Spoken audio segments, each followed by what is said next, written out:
If transfer speed matters, especially when moving business funds, qonto can be extremely fast when used correctly.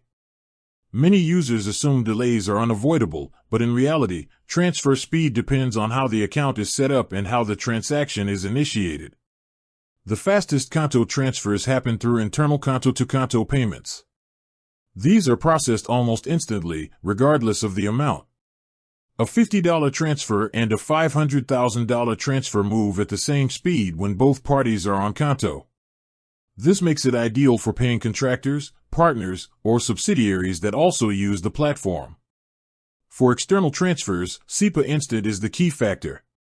When SEPA Instant is enabled, transfers up to approximately $110,000 can arrive in seconds, even outside regular banking hours.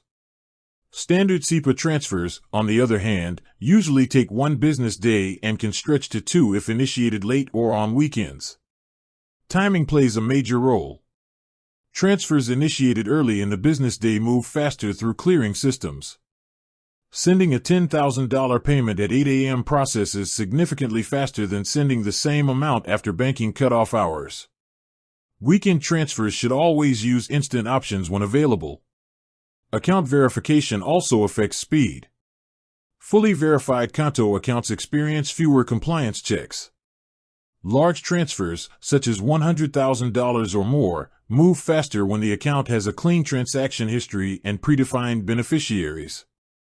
Repeated payments to the same recipient are processed faster than first-time transfers. Using scheduled transfers can reduce delays. Pre-scheduling a $25,000 payment ensures it is released immediately at the start of the processing window instead of waiting in a queue. Qonto's infrastructure is optimized for speed, but the user controls the outcome.